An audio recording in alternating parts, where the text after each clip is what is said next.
चलिए फिनिश्ड आपका कॉन्सेप्ट। ये क्या मेरी वसीयत पे ऑटोग्राफ लेने आया? ये आपकी वसीयत नहीं, ये मेरा फ्रस्ट्रेशन है। ये आप ही का कॉन्सेप्ट है जिसे आपने मुझ पे स्क्रिप्ट लिखवाया। बहुत पुराना है यार। पुराना कहाँ है? नहीं, सफेद है, कड़क है। अरे मैं पेपर के नहीं, आपके कॉन्सेप्ट की बात कर रहा हूँ। कॉन्सेप्ट बहुत पुराना है। पुराना क्या है? कुछ भी नहीं है। कितने सालों से यही चलता आ रहा है। अरे हीरोइन भाग के गले मिलते तो मिलने दे, गाने बजते तो बजने दे। आजकल तो सेंसर की प्रॉब्लम भी नहीं है। देखिए मैं क्या बोल रहा हूँ सर, हम कुछ हटके ट्राई नहीं कर सकते हैं? कुछ अलग, कुछ नया। हटके क्या है? कुछ भी नहीं है। देख, मैं तुझे फिल्में बनाने का फॉर्मूला समझा था। यहां से हम लोगों ने हॉलीवुड का रोमांस ली, अब वहां से जापानीज फिल्म की हम लोगों ने कहानी ली। अब परायों से इतना ले रहे हैं तो अपनों को छोड़ेंगे? कैसे छोड़ेंगे? पकने दे। अब मैं इसमें कॉमेडी डाल रहा हूं। ये कॉमेडी, ये कॉमेडी, ये कॉमेडी। एनीवे देखिए सर, मैं बहुत डिप्रेस्ड हूँ। मेरा अभी अभी ब्रेकअप हुआ है, मेरा दिल टूटा हुआ है। मैं आपकी कॉमेडी फिल्म नहीं लिख सकता हूँ। तो दिल टूटा है ना, पेन कहाँ टूटा है? मैं तुझे आइडिया देता हूँ।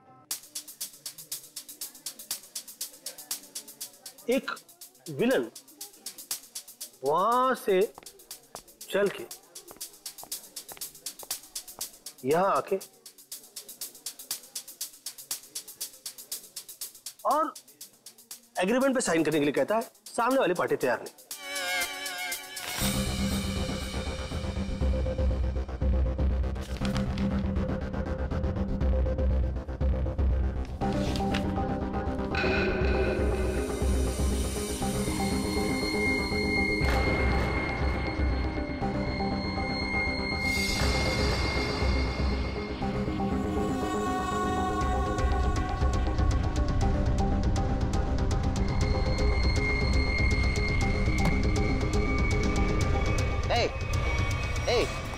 क्या डाला तुमने उसके ग्लास में? हाँ, क्या डाला ग्लास में? रुको।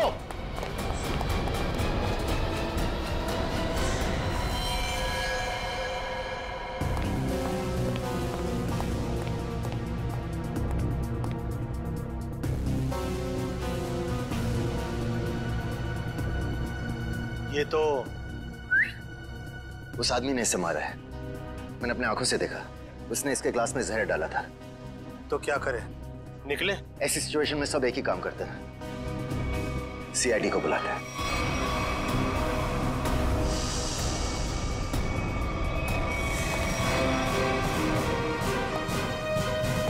Yes sir. सर मैंने ही फोन किया था। मिस्टर यूडी। यस। आपके और अरमान जी के सामने मारा है? मुझे पता नहीं, इन्होंने देखा है। इन्होंने देखा। इन्होंने? मिस्टर यूडी, हमने सुना है कि आप कहानी वगैरह भी लिखते हैं। जी सही सुना आपने। मैं कहानियां लिखता हूँ लेकिन आइडियाज ये देते हैं। ये वाला मेरा नहीं था। क्या हुआ? ये खूनी कचरा है। मिस्टर यूडी, आपने इस आदमी का खून होते हुए देखा? जी, उस लड़के ने इनके जूस में कुछ मिलाया था। ये लैपटॉप? उसी का है, छोड़ के भाग गया। भागते चोर की लंगोटी छोड़ गया? मतलब चोर निकल लिया, लंगोटी छोड़ गया। इसमें तो कुछ भी नहीं, खाली। कमाल है, हिम्मत तो देखो उसकी। इतने लोगों के सामने जूस में जहर मिला के मार डाला इसे, और फिर यहाँ से भाग भी गया। सर मैंने उसे पकड़ने की कोशिश की लेकिन वो... अरे राइटर पेन पकड़ सकते हैं, मुजरिम नहीं। छोड़िए, हम लोग निकले हैं। हाँ, आप लोग जा सकते हैं, मगर जरूरत पड़ी तो आप दोनों को फिर मिलना पड़ेगा। मेरी तो नहीं पड़ेगी, शायद इनकी पड़ जाए। राइटर है, लिख के देगा। कर ली। सर, हम लोग यूडी जी का फोन नंबर और एड्रेस लेके आते हैं। अरमान जी, अरमान जी, हाँ, अरमान जी, आप तो रियल लाइफ में भी स्टार है। मैं आपका बहुत बड़ा दीवाना हूँ। वो तो आपकी एज से नजर आ रहा है। मैं बचपन से आपकी फिल्में देखते आ रहा हूँ। तो फिल्में डिस्कस कीजिए ना, एज क्यों डिस्कस करना है? कितने बढ़िया डांस करते हैं आप। Thank you so much. देखिए, यहाँ पे कोई मर गया है और आपको इनकी डांस की पड़ी हुई है। अब अरमान जी, ये कौन है? इन्होंने मेरी फिल्म लिखी है, ये यूडी है। ओ ओह, फिल्म आपने लिखी है? जी। Very good very good. अरे फिल्मों में गाने वाले डाले हैं कि नहीं? Of course. मुझे बहुत सारे गाने चाहिए। सर का डांस हमें बहुत पसंद है सर। हाँ, अरमान जी, अगर आपको क्राइम फिल्म में किसी जांबाज पुलिस ऑफिसर की जरूरत पड़ेगी ना तो मुझे बुला लेना। मुझे अच्छा डांस करना भी आता है। दिखाओ दिखाओ। जो देखा ना वो काफी है। हम निकले। अरे कहाँ जा रहे हैं आप? अरमान जी, वैसे आप यहाँ क्यों आए थे? हम लोग की फिल्म हैप्पी एंडिंग के प्रमोशन के लिए आए थे, जो कि 21 नवंबर को रिलीज हो रही है। सुपरहिट फिल्म है, कॉमेडी है, धमाल है, बेमिसाल है। अपने परिवार के साथ देखना जरूर देखूंगा। मैं अपनी वाइफ को साथ में लेके जाऊंगा और स्क्रीन के सामने डांस भी करूंगा। आप सीआईडी है ना?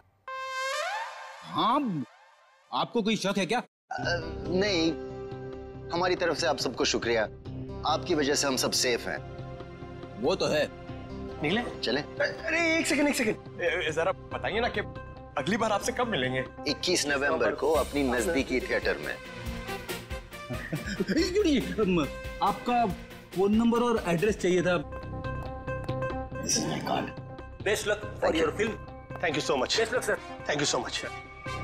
कर लिए।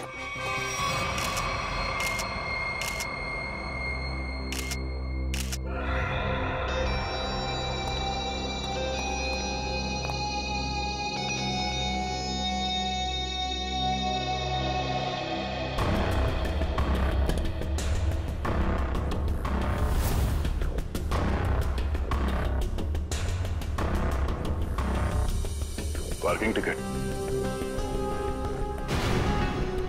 प्रतीक, ये आदमी यहाँ होटल में ठहरा था या कहीं बाहर से आया? नहीं सर, ये हमारे होटल के गेस्ट नहीं है, कहीं बाहर से आया था। ये जो लड़का भागा है उसका चेहरा तो देखा होगा ना आपने?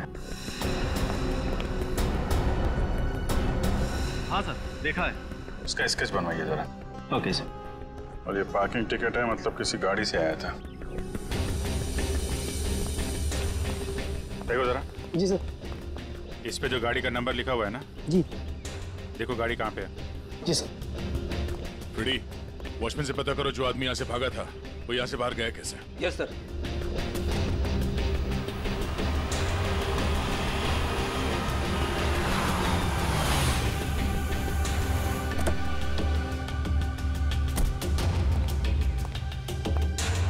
मिस्टर प्रतीक को तुम लाए थे? जी सर। कहाँ से आया था वो? होटल क्राउन रूट से। खार में है साहब, वो कहीं बाहर से आकर वहाँ रुके थे। सर, वॉचमैन ने बताया कि वो लड़का आया तो स्कूटर से था, मगर जाते समय बाउंड्री वॉल कूद के भाग गया। तब तो स्कूटर अभी भी यहीं पे होगा। देख, तुम सीसीटीवी फुटेज चेक कर लो, तब तक मैं होटल क्राउन रूट चेक कर लेता हूँ जहाँ पे प्रतीक ठहरा हुआ था। ठीक है। देखिए, हम लोग सीआईडी से। आपके ये गेस्ट मिस्टर प्रतीक, इनका किसी ने जहर देके खून कर दिया है। हे भगवान। मैडम, हमें आपके इस गेस्ट के बारे में वो सारी जानकारी चाहिए जो आप लोगों के पास है। सर, मिस्टर प्रतीक दिल्ली के रहने वाले हैं और यहाँ बिजनेस के सिलसिले में वो हमेशा आते जाते रहते हैं और वो जब भी आते हैं हमारे होटल में रुकते हैं। हमें मिस्टर प्रतीक का कमरा दिखाइए।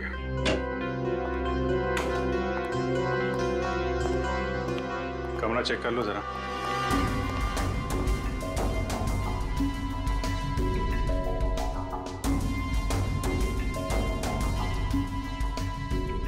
काफी भारी है सर, ऐसा लग रहा है इससे प्रतीक जी पूरे 1 साल का कपड़ा पैक करके आते थे।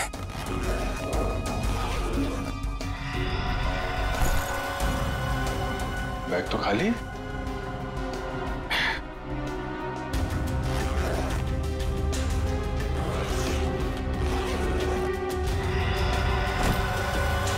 खाली बैग और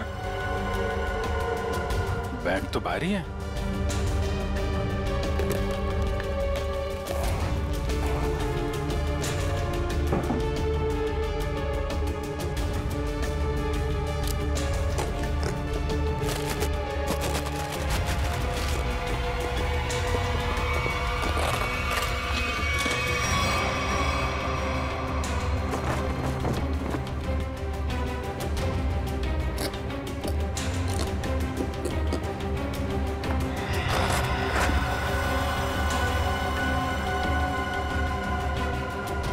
बैग में पैसे छुपा के रखा है।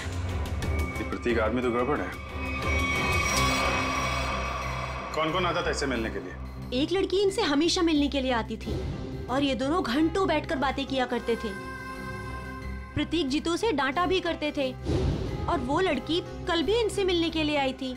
कौन है वो लड़की? सर, अवंतिका। अवंतिका?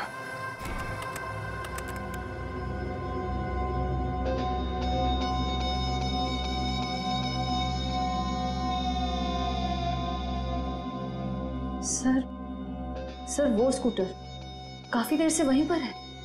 हाँ श्रेया, ये स्कूटर खुनी का हो सकता है। बजा, जरा इस फुटेज को और पीछे से प्ले करना।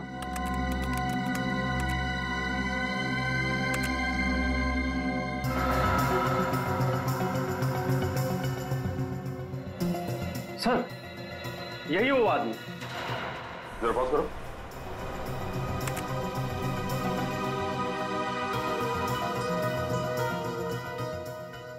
सर, ये तो वही आदमी है। हाँ श्रेया, स्कूटर का नंबर लेकर आरटीओ से पता करो ये स्कूटर किसके नाम से रजिस्टर्ड है और उसका एड्रेस है क्या। तो आप दोनों साथ में रहते हो और वो यहाँ काम करता है? यस सर, यही काम करता है Ketan. Hello sir, welcome. Ma'am, हम लोग सीआईडी से और एक जांच के सिलसिले में यहाँ आए हैं। ये आदमी केतन यहाँ पे वेटर है ना? हाँ सर, ये तो केतन ही है। इस केतन ने एक आदमी को जहर देके मार डाला और अब फरार है। इसी की तलाश में हम लोग यहाँ पर आए हैं। लेकिन सर, ये तो काम छोड़कर जा चुका है यहाँ से। पर केतन किसी का खून नहीं कर सकता। एक मिनट, वो कुछ दिन पहले काम छोड़ चुका है? हाँ मैम, ये एक दिन ड्यूटी के बीच में से ही चला गया था और फिर लौटकर आज तक नहीं आया। कहाँ चला गया वो? सर, एक लड़की थी, मतलब शायद है, उसके साथ गया था वो। कौन लड़की? सर, एक कस्टमर थी हमारी।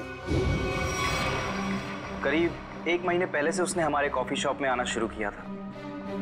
वो रोज आती थी।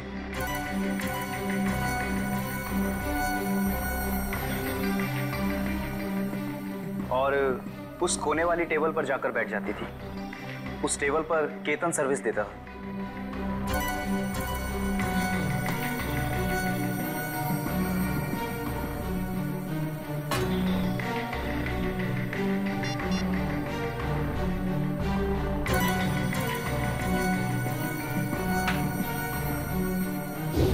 सर, केतन ने उसका नाम भी बताया था हमको। क्या नाम बताया था लड़की का? सर, अवंतिका। अवंतिका? श्रेया, यही नाम था ना उस लड़की का भी जो 1-2 दिन पहले प्रतीक से मिली थी? हाँ सर।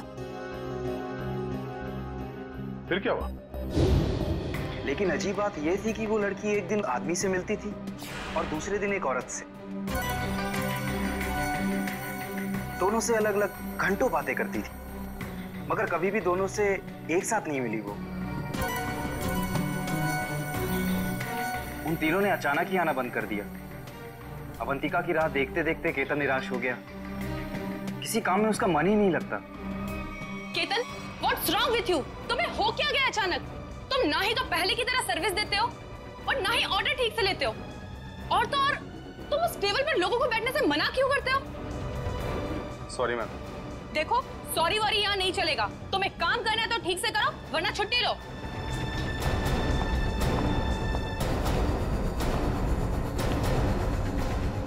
यार, अपने दिमाग से उसका ख्याल निकाल यार। अवंतिका ने वो टेबल खरीद नहीं लिया है, ना ही हमेशा के लिए रिजर्व किया है। यार, एक कस्टमर थी, अब नहीं है। बस नहीं यार, मैं उसे भूल नहीं पा रहा हूँ। उसने कुछ बताया भी नहीं और अचानक से गायब हो गई।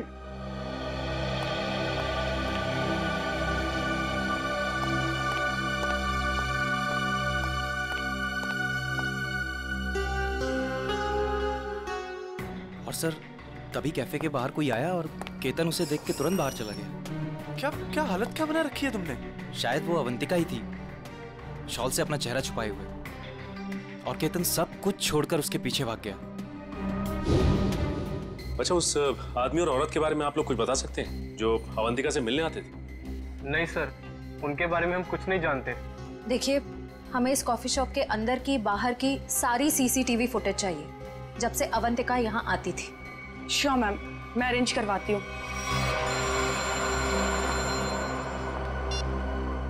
डॉक्टर साहब,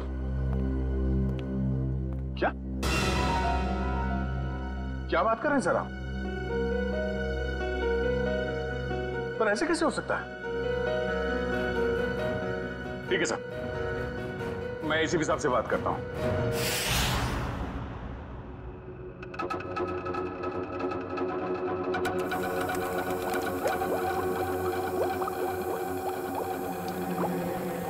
अरे आप ये क्या कह रहे हैं डॉक्टर साहब? हमारी जांच गलत दिशा में चल रही है। बिल्कुल गलत दिशा में चल रही है। आप लोगों का मानना है कि प्रतीक ने जूस पिया और मर गया। हाँ? वेल, जो देखा गया और जो सुना गया वो पूरा सच नहीं है। प्रतीक ने जो जूस पिया था उसका केमिकल टेस्ट करने के बाद हमें ये पता चला कि उसमें कोई जहर नहीं था बल्कि एक ड्रग था। ड्रग? हाँ, लेकिन प्रतीक ने जूस पिया और जूस पीते ही मर गया ना वो।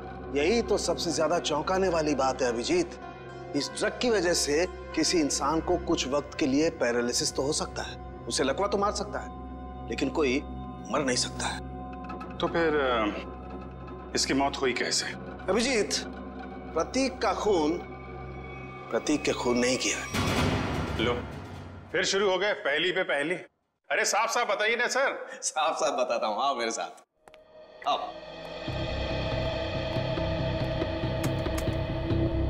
ये देखो, ये प्रतीक की ब्लड सेल्स और ये एक नॉर्मल इंसान के ब्लड सेल्स।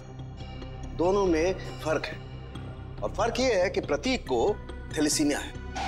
थैलेसीमिया जो हीमोग्लोबिन की गड़बड़ी से होता है? बिल्कुल अभिजीत। और ऐसे रोगियों को जिंदगी भर किसी स्वस्थ इंसान की खून की जरूरत पड़ती है और हाल ही में किए गए ऐसे किसी ब्लड ट्रांसफ्यूजन ने प्रतीक की जान दी। ओह, मतलब हाल ही में जो प्रतीक को खून दिया गया था उस खून में गड़बड़ी थी। बिल्कुल, और इस खून में टॉक्सिन्स मिलाए गए थे। मतलब इस खून को जानबूझकर जहरीला बनाया गया था जिससे इसकी मौत हो गई। प्रतीक के मरने की शुरुआत तो कुछ दिन पहले ही हो चुकी थी। केतन उसके जूस में कुछ डालता या नहीं डालता, इसकी मौत तो पक्की थी। पर इसका मतलब खूनी केतन नहीं, कोई और है। हाँ, लेकिन केतन ने भी तो इसे पैरालाइज करने की कोशिश की थी। अब ये कौन है जिसने इसकी बीमारी का फायदा उठाया और इसकी जान ले ली? एक आदमी और दो दुश्मन। हाँ जी, मुझे 1 महीने के सारे कॉल रिकॉर्ड डिटेल्स चाहिए और खास करके 24 घंटे के।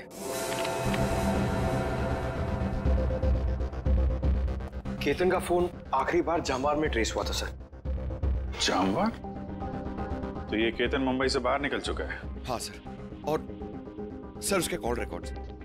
सर ये देखिए, सबसे पहले उसने अपने कॉफी शॉप वाले दोस्त ऋषभ को फोन किया, उसके बाद अवंतिका को, मगर अवंतिका का फोन ऑफ आ रहा था। और फिर सर उसने महाराष्ट्र के जामवार में किसी मनन को फोन किया। मनन? अभिजीत, मतलब इस केतन को जामवार से उठाना पड़ेगा, वही बताएगा अवंतिका कहाँ छुप कर बैठी है। और फिर ये भी पता लगाना चाहिए इन दोनों का क्या संबंध है उस कॉफी शॉप वाले औरत और आदमी के साथ। सर, अवंतिका का तो पता नहीं, लेकिन हम उस आदमी और उस औरत तक पहुंच सकते हैं जिनसे वो कॉफी शॉप में अलग अलग मिलती थी। ये देखिए सर।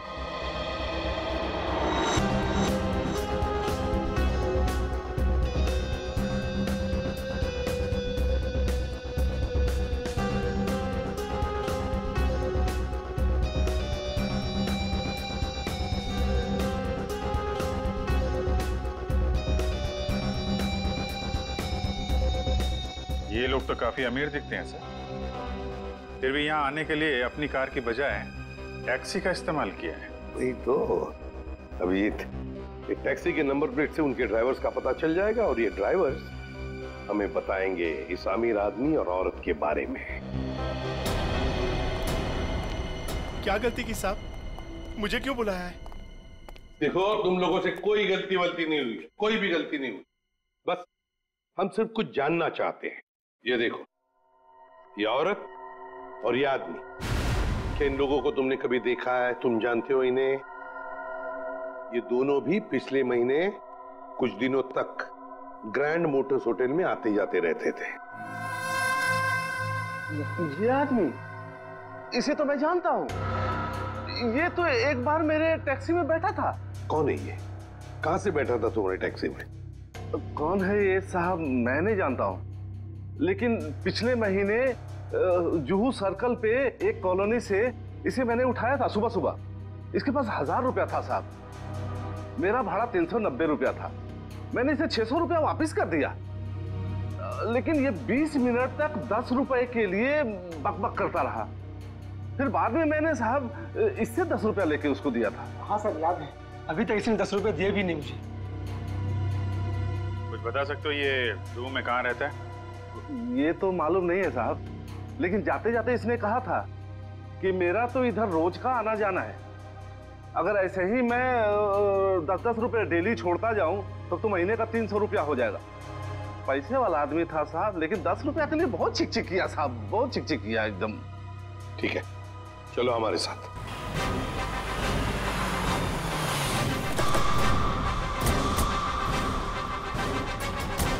कहाँ पे? हाँ जी सर, यहीं से मैंने उठाया था उसको और होटल से लाने के बाद यहीं पर छोड़ा भी था मैंने। यहाँ पे? जी। यहीं आसपास कहीं रहता होगा। आसपास चेक करो, पूछो लोगों से।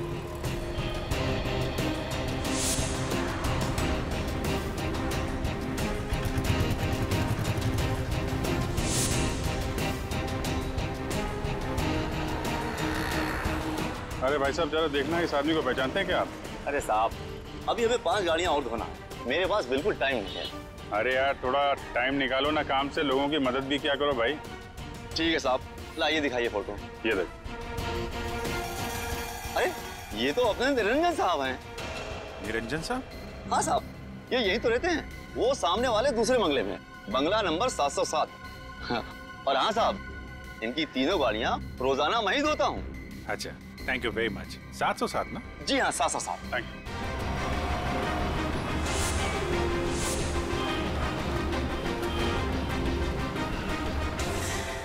मेरे पतिदेव मुझे बीच मांझधार में छोड़ के चले गए।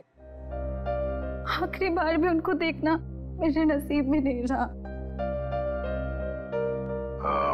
श्रुति जी, आपके साथ जो कुछ भी हुआ बहुत बुरा हुआ, इस बात का दुख है हमें, लेकिन आपसे कुछ जानकारी चाहिए थी। जी पूछिए। प्रीति जी, हमें आपके पति के सूटकेस में छुपा कर रखे गए 15 लाख रुपए मिले हैं। आपको कुछ पता है इन पैसों के बारे में? उन्होंने ये पैसे क्यों छुपा के रखे? मुझे कुछ नहीं पता। ठीक है, कोई बात नहीं, हम पता लगा लेंगे। क्या हम उनका कमरा देख सकते हैं? जी उधर। अच्छा। सरस्वती जी, आप इन दोनों में से किसी को पहचानती हैं? जी नहीं।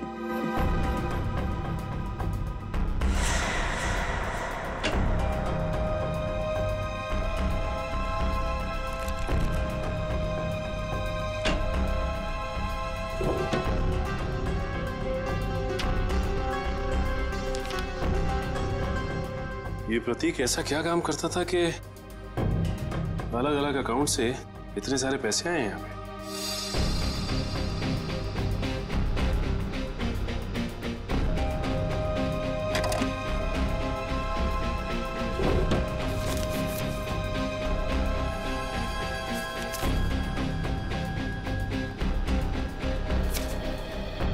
सीडी?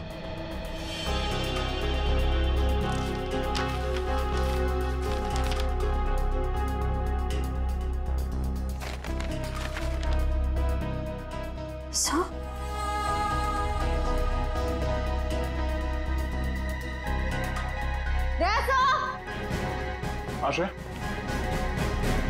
ये देखिए।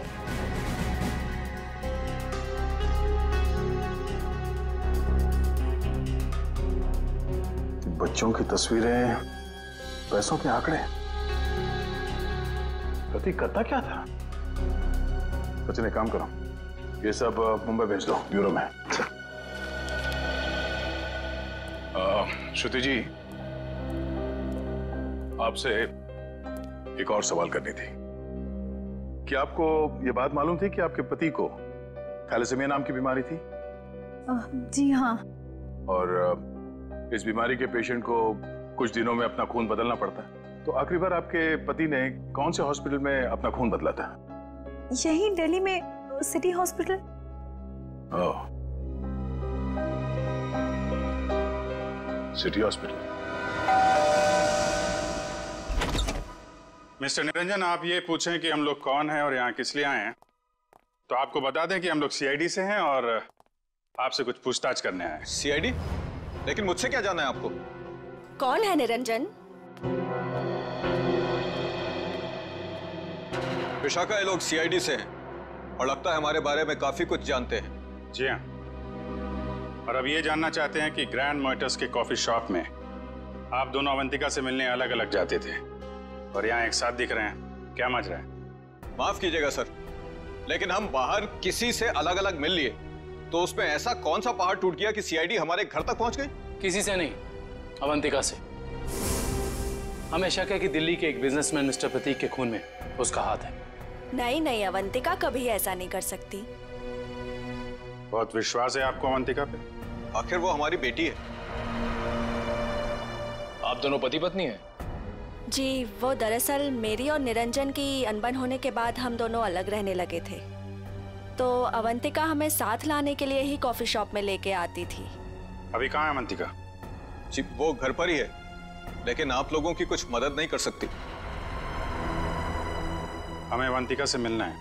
आइए।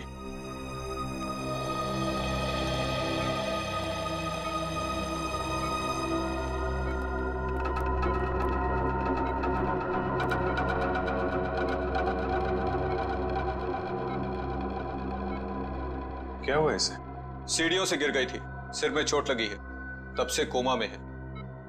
डॉक्टर्स ने कहा है कि कुछ महीनों में इसे होश आ जाएगा, इसीलिए इसे हम घर ले आए और घर से ही सारा ट्रीटमेंट चला रहे हैं। नर्स मिशा इसकी देखभाल के लिए पूरे दिन घर पर ही रहती है।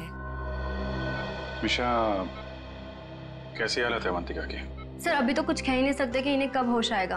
अब तो अवंतिका में सिर्फ जान बची है, मगर शरीर और दिमाग पूरी तरह नाकाम है।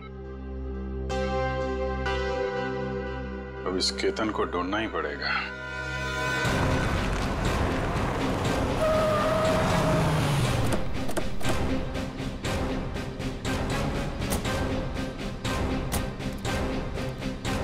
सुनिए जी, ये मनन कहाँ पे? वो वहाँ पे।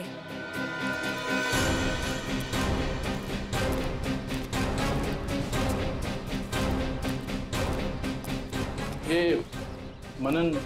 हाँ जी, आप कौन? जरा केतन को बुलाओ, उससे मिलना है। कौन केतन? यहाँ कोई केतन नहीं रहता। देखो, केतन ने तुम्हें आखिरी फोन किया था, इसलिए तुम्हारे तक पहुंचे हैं। अब अगर झूठ बोलोगे तो तुम्हें भी साथ में ले जाएंगे। कहाँ ले जाएंगे? वहीं जहाँ बिगड़े हुए लोग ठीक किए जाते हैं, मुजरिमों की मरम्मत की जाती है। अगर केतन यहाँ पे निकला तो उसको छुपाने के गुनाह में तुम्हारी भी मरम्मत हो जाएगी, समझे तुम? नहीं नहीं साहब, ऐसा मत कीजिए। वो अंदर छुपा है, उसके चक्कर में मैं नहीं फंसना चाहता।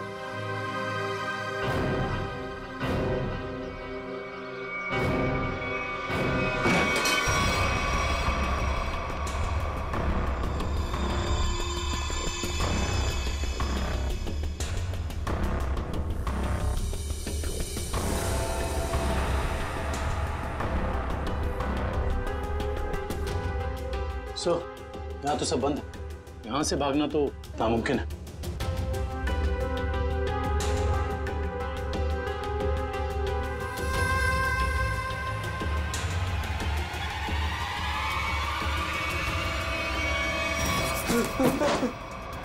आगे बता रहा हूँ, आगे बता रहा साहब।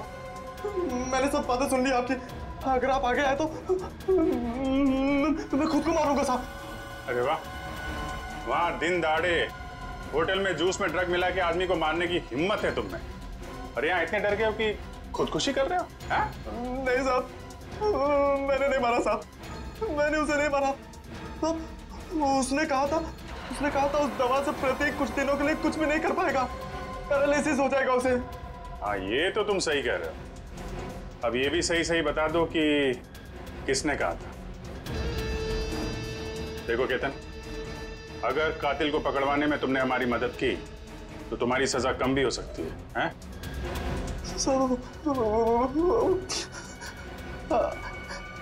अवंतिका ने कहा था साहब। ठीक है, पहले अपना ये चाकू दो। लाओ चाकू दो। आजा। कुछ नहीं होगा तुम्हें, चाकू दो। आजा। लाओ लाओ। अब आजा। आजा।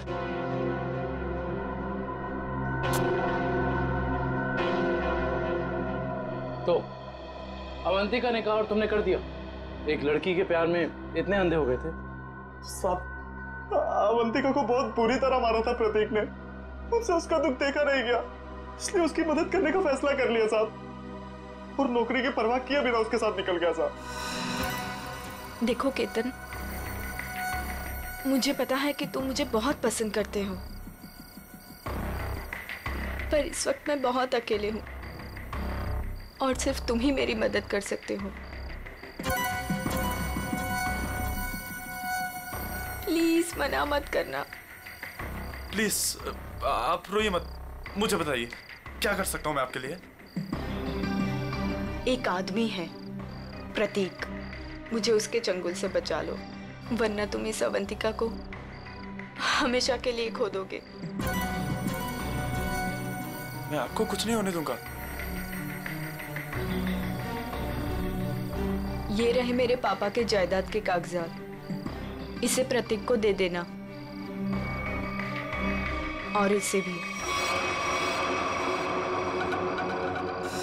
जब प्रतीक जूस पीते नीचे गिर पड़ा तो मुझे लगा अवंतिका ने मेरे हाथों से जहर दिलवाकर मरवा दिया साहब। मैं डर गया साहब, मैं डर के वहां से भाग गया साहब। उसके बाद अवंतिका ने कभी मेरा फोन नहीं उठाया साहब, नहीं मुझे कभी फोन किया। अवंतिका ने धोखा दिया साहब मुझे।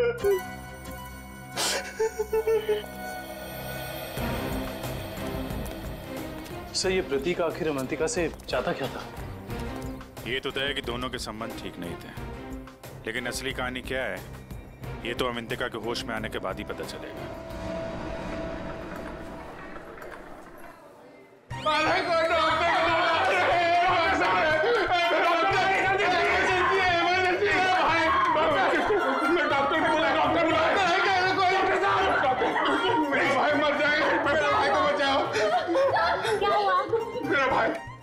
प्रतीक भैया वो मर जाएंगे, उसे बचा लीजिए, डॉक्टर को बुलाइए प्लीज प्लीज।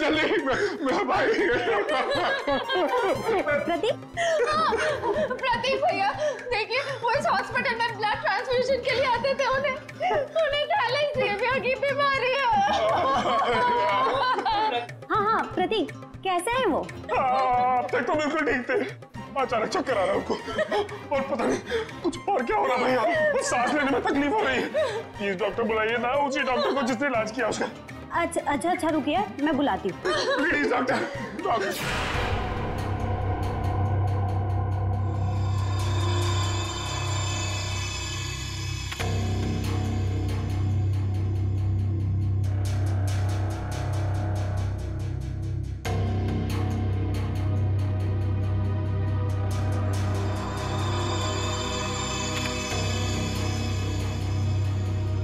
प्रतीक ने इन बच्चों की फोटो काफी संभाल के रखी थी। सर, प्रतीक ने ऐसा किया क्यों होगा? कुछ तो खास है इन बच्चों में, वरना इतने सारे बच्चों की फोटो हैं छुपा के नहीं रखता वो। सर वो पेशेंट प्रतीक, उसके रिश्तेदार आए हैं, उसकी तबीयत खराब है, वो आपसे फिर से इलाज कराना चाहते हैं। सर, इन सारे बच्चों के बारे में बहुत ही खास बात पता चली है। वो क्या?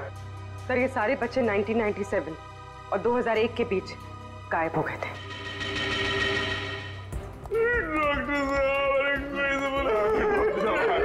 जी, कहाँ है प्रतीक? मैंने उसका इलाज किया था। अरे डॉक्टर साहब, आपने मेरे भैया प्रतीक का ब्लड ट्रांसफ्यूजन किया था। जी। अरे डॉक्टर साहब, मरीज है कहाँ?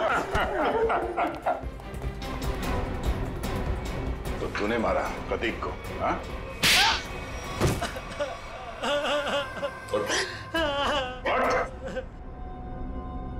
कौन है आप लोग? सीआईडी। अब फटाफट बकना शुरू कर, वरना बताता हूँ।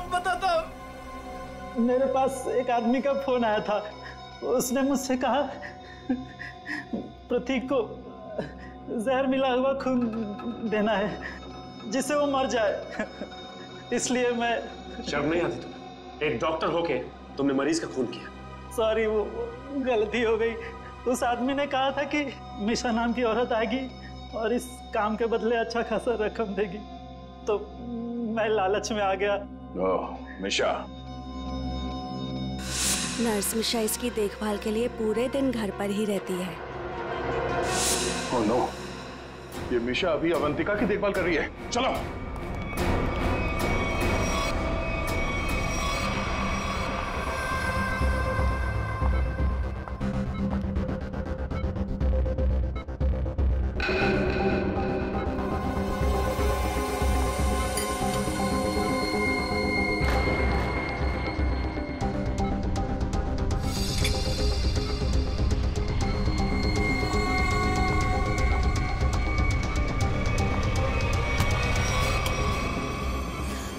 तो ये है तुम्हारा असली रूप। एक ऐसी लड़की को मारना चाहती हो जो बेचारी कोमा में है।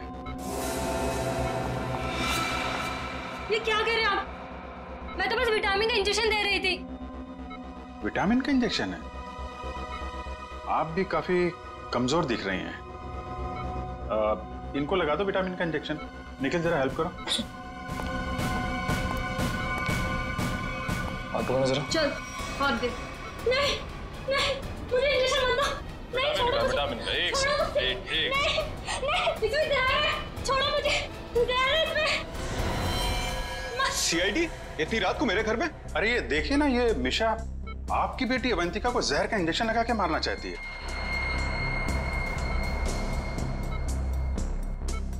आपकी बेटी अवंतिका आपकी बेटी?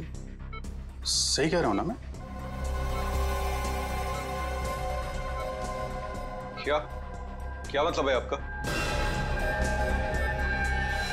Thank you very much sir. ये तो कंफर्म हो गया। प्रतीक के घर से मिले डीवीडी में जो अमीर लोगों के नाम मिले थे वो खोए हुए बच्चों के पेरेंट्स ही हैं सर। और ये जो नाम के आगे करोड़ों के आंकड़े लिखे हैं ये उनकी संपत्ति के डिटेल्स हैं। तो फिर अभिजीत, ये प्रतीक इस लिस्ट को लेकर क्या कर रहा है? पूरी काम करो, पेरेंट्स की लिस्ट में से किसी भी एक पेरेंट को फोन लगा अभी। सर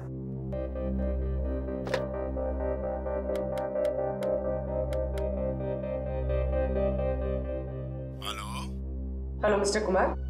हाँ जी, मैं सीआईडी से बोल रही हूँ। हमें आपसे कुछ बात करनी है। सीआईडी से? कहिए, क्या बात करनी है आपको? मिस्टर कुमार, मैं इंस्पेक्टर अभिजीत सीआईडी से। हम आपके खोए हुए बेटे सोहम के बारे में कुछ पूछना चाहते हैं, जो दिसंबर 1998 में गायब हुआ था जब वो 7 साल का था। माफ कीजिएगा, हम आपके पुराने घाव को ताजा कर रहे हैं, पर क्या उसके बाद से सोहम के बारे में आपको कुछ पता चला? कोई चीज, कोई बातचीत? पता नहीं आप लोग ये क्यों पूछ रहे हैं, मगर 3 महीने पहले एक लड़का सोहम होने का दावा कर रहा था, पर वो जालसाज निकला। मेरे 6 करोड़ लेके भाग गया।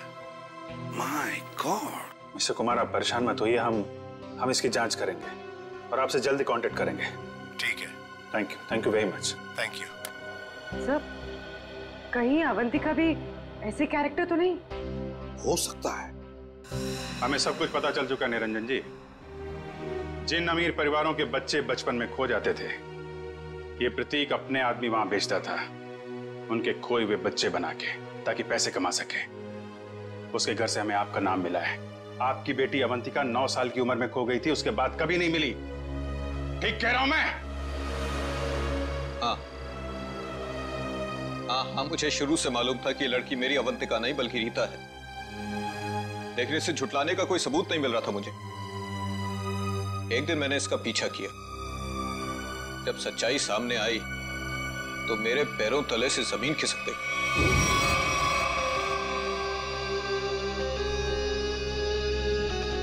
पागल हो गई हो तुम? अरे ये हमारा बिजनेस है रीता। हम उन अमीर लोगों को लूटते हैं जिनके बच्चे उनसे काफी पहले बिछड़ चुके हैं।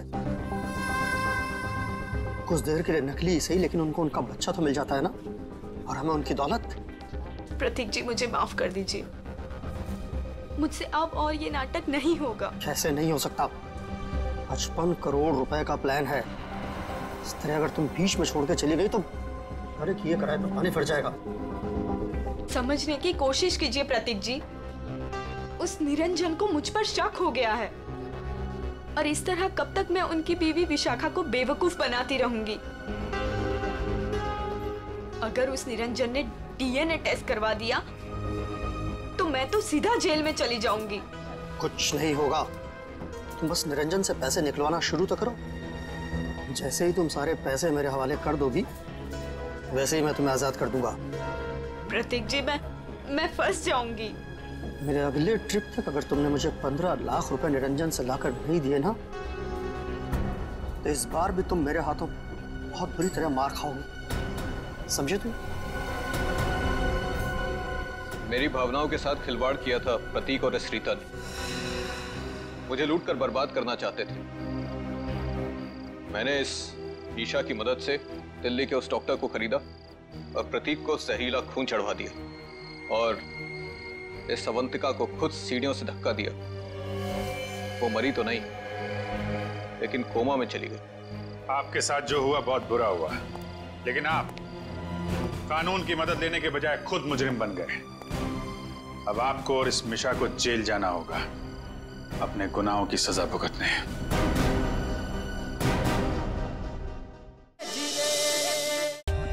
For more updates, subscribe to our channel, click the show links and enjoy watching the videos.